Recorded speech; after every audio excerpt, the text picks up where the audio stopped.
때를 따라 돕는 은혜, 히브리서 4장 16절로 말씀을 전하겠습니다. 우리의 삶을 돌아보면 은혜라는 단어가 세상에서 가장 멀게 느껴질 때가 있습니다. 갑작스러운 질병이 찾아왔을 때, 경제적으로 어려움을 당할 때, 자녀의 방황이나 사람과 관계의 갈등 속에 처했을 때, 감당하기 힘든 고난이 찾아올 때입니다. 힘들고 어려울 때는 하나님께 원망의 생각이 들기도 합니다. 하나님은 은혜의 하나님이라면서 왜 제 삶에 이런 아픔을 주십니까? 지금 제 형편이 이런데 어떻게 은혜를 생각하고 말할 수 있겠습니까? 라는 원망의 생각과 기도를 드릴 때가 있습니다. 길이 평탄할 때는 은혜를 지식으로, 머리로만 이해하지만 고난과 어려움이 있을 때는 그 은혜를 생명처럼 붙들게 됩니다. 히브리서 4장 16절을 통해 힘들고 어려운 삶 속에서도 우리가 어떻게 다시 감사하고 행복을 찾아낼 수 있을지 함께 그 은혜를 나누려 합니다.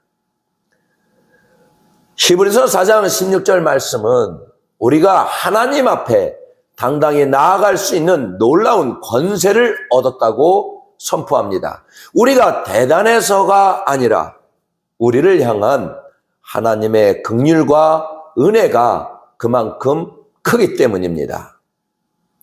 오늘 이 예배에도 말 못할 짐을 지고 오신 분들도 계실 것이라 생각합니다.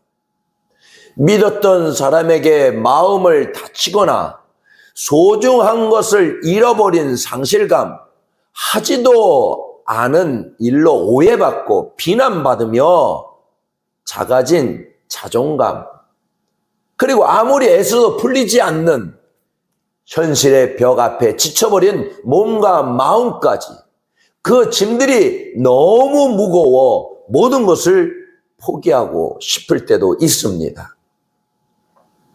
주님은 여러분이 혼자 그 짐을 지고 낑낑거리는 것을 원치 않으십니다.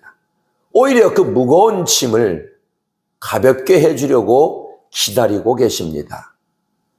나의 못난 모습, 나의 실패한 상황 그대로도 괜찮습니다.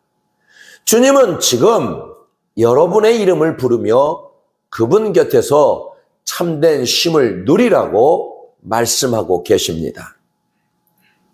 우리가 은혜를 입기 전에 먼저 통과해야 할 긍휼이라는 단어가 있습니다.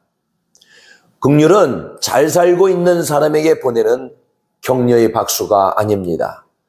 긍휼은 인생이 송두리째 무너져 내린 사람, 내 힘으로는 도저히 일어설 수 없어 벼랑 끝에 내몰린 사람을 바라보며 심장이 터질 듯 아파하시는 하나님의 뜨거운 눈물입니다.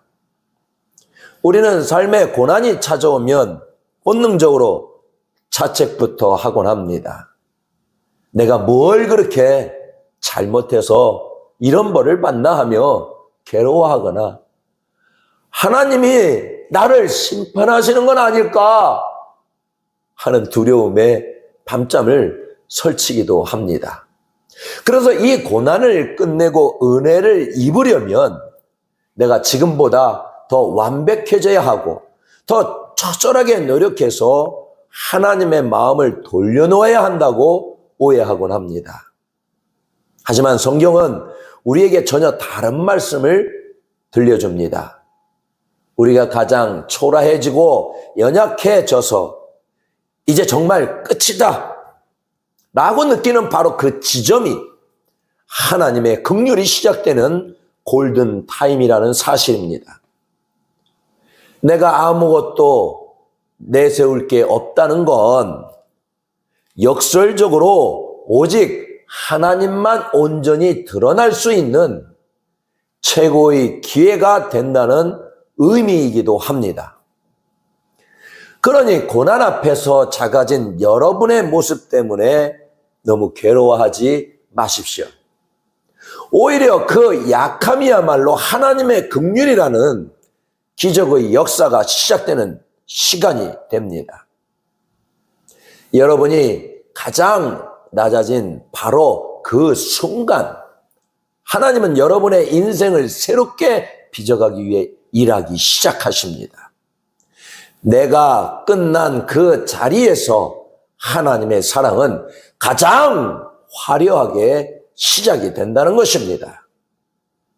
주님은 십자가를 견디셨기에 여러분이 겪고 있는 것을 그 누구보다 잘 아십니다. 주님은 이 땅에서의 삶을 경험하셨기에 여러분의 나약함에 공감하십니다. 세상의 벽이 너무 높아 숨이 턱끝까지 차오를 때 주님은 그 막막함을 외면하지 않으십니다. 마음이 흔들리고 자꾸만 나쁜 길로 눈길이 갈 때 우리의 연약함을 꾸짖기보다 그 간절한 싸움을 이해해 주십니다. 손가락 하나 까딱할 힘조차 없을 때 주님은 어서 일어나! 라고 다그치지 않고 곁에서 가만히 등을 토닥토닥 해주십니다. 주님은 우리가 압도당하고 유혹받고 지치는 것이 어떤 것인지 잘 알고 계신 분이십니다. 이 모든 것을 주님께서 이미 직접 겪으셨기 때문입니다. 주님은 여러분을 있는 그대로의 모습으로 받아들이십니다.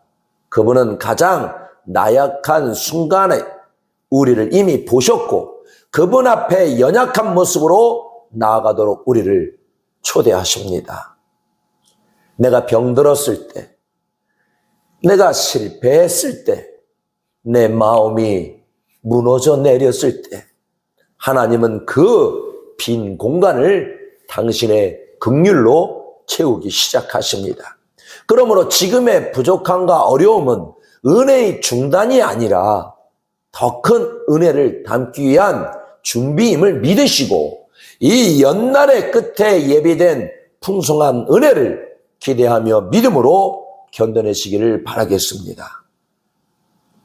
바울에게는 육체의 가시라고 부르는 지독한 통증과 고난이 있었습니다. 그는 이 고통이 제발 떠나게 해달라고 3번이나 간절히 기도했습니다. 우리도 그렇지 않습니까? 이 지긋지긋한 가난이, 이 지독한 질병이, 이 힘든 환경이 빨리 좀 해결되게 해달라고 매달립니다. 그런데 주님의 응답은 뜻밖이었습니다. 내 은혜가 내게 족하도다. 이는 내 능력이 약한 데서 온전하여 짐이라. 가시를 빼주신 것이 아니라 가시가 있는 그 상태가 이미 은혜가 족한 상태라고 말씀하신 것입니다.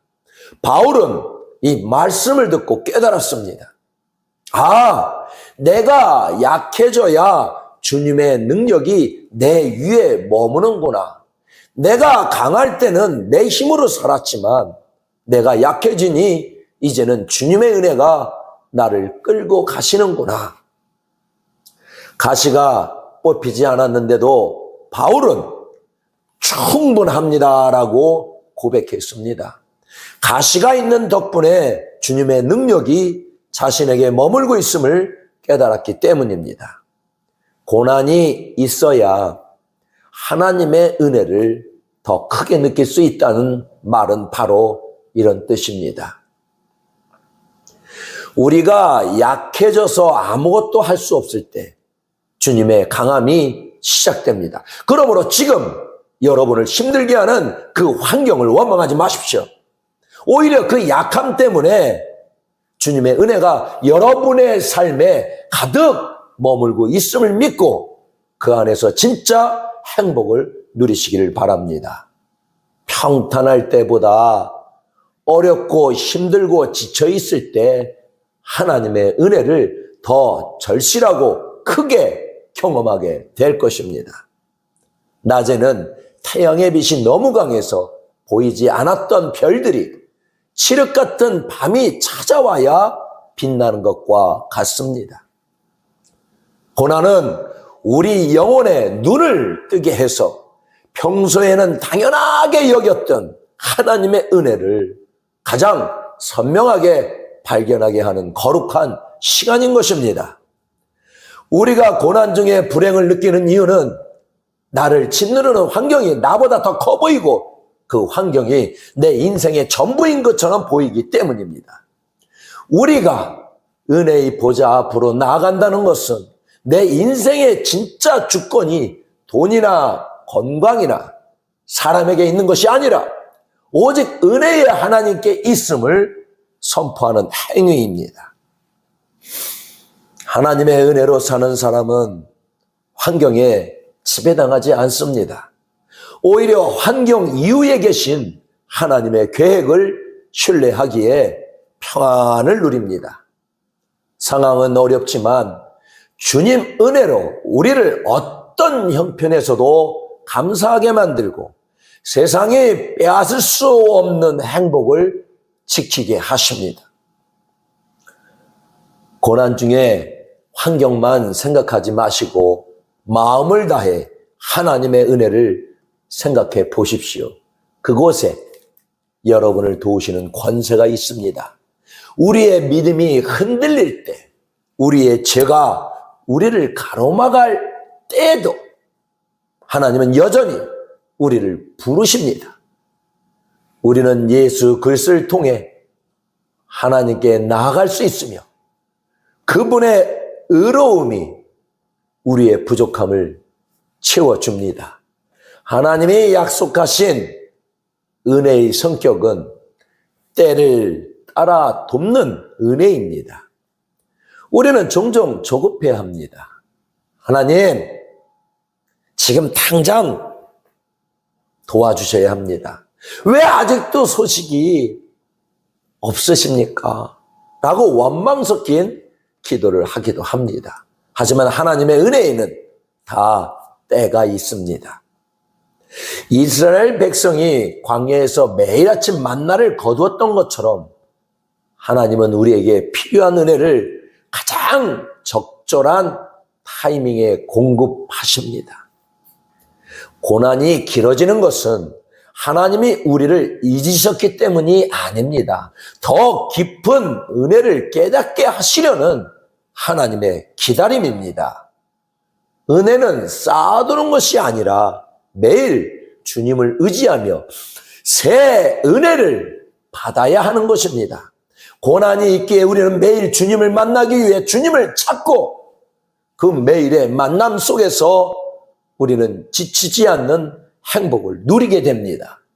때를 따라 돕는 은혜를 믿는 사람은 내일의 걱정을 오늘로 끌어오지 않고 오늘의 은혜에 온전히 감사하며 살아갑니다. 때를 따라 돕는 은혜를 얻기 위해서는 우리의 기도가 필요합니다. 기도를 통해 우리는 하나님의 뜻을 구하고 그분의 인도하심을 받습니다. 그리고 이 기도는 나만을 위한 기도를 넘어 이웃을 위한 도고 기도로 이어져야 합니다. 예수님은 지금도 보좌에서 우리를 위해 기도를 쉬지 않으시고 계십니다. 그 은혜를 입은 우리도 이제 이웃을 위해 기도해 주어야 합니다. 기도는 단순히 누군가의 사정을 하나님께 전달하는 것이 아닙니다. 고난에 지쳐 스스로 일어설 힘조차 없는 이들의 손을 잡고 그들과 함께 주님의 은혜 앞으로 나아가는 따뜻하고 거룩한 동행입니다. 주님, 가족과 이웃이 지금 고난 때문에 많이 어려워하고 힘들어합니다. 제가 가족과 이웃의 손을 잡고 주님 보좌 앞으로 나갑니다. 제가 만났던 그 긍휼을 저 사람들에게도 부어주시고 꼭 필요한 때를 따라 돕는 은혜를 허락하여 주옵소서. 이런 기도가 살아있는 공동체 안에서는 고난이 더 이상 두렵지 않고 어렵고 힘들게 느껴지지 않는 것입니다. 서로가 서로를 돌보며 하나님 앞으로 함께 나아갈 때 우리는 시련 속에서도 결코 끊어지지 않는 은혜의 힘을 경험하게 될 것입니다. 이것이 우리가 함께 누리는 공동체의 행복입니다. 은혜는 고난 자체를 없애주지 않지만 그 고난이 우리를 삼키지 못하게 합니다. 고난의 어려움과 폭풍 속에서 등불이 되어주시고 아픈 가시밭길조차 은혜의 꽃길로 바꾸시는 하나님의 놀라운 능력을 신뢰하셔야 하겠습니다. 부족한 우리를 불쌍히 여기시는 긍휼이 여러분을 덮고 있습니다. 온 세상을 다스리시는 권세 있는 은혜의 보좌가 여러분 뒤에 있습니다. 그리고 여러분의 형편을 누구보다 잘 아시는 주님이 때를 따라 돕는 은혜를 이미 준비해 두셨습니다. 이제 어떤 환경 속에서도 나는 은혜 입은 자임을 잊지 마셔야 합니다. 고난 때문에 불행한 인생이 아니라 고난 덕분에 하나님의 은혜를 더 깊이 만나는 축복된 인생임을 선포하셔야 합니다. 환경을 탓하는 대신 그 환경 속에서 일하실 하나님을 기대하며 감사와 행복을 선택하시기를 바라겠습니다. 주님, 제가 겪는 이 어려움이 하나님의 은혜를 더 크게 깨닫는 통로임을 고백합니다. 때를 따라 도우실 주님을 신뢰하며 어떤 상황에서도 감사와 행복으로 살아가겠습니다. 이 당당하고 복된 고백이 여러분의 삶을 가득 채우시기를 주님의 이름으로 축복합니다. 기도하겠습니다.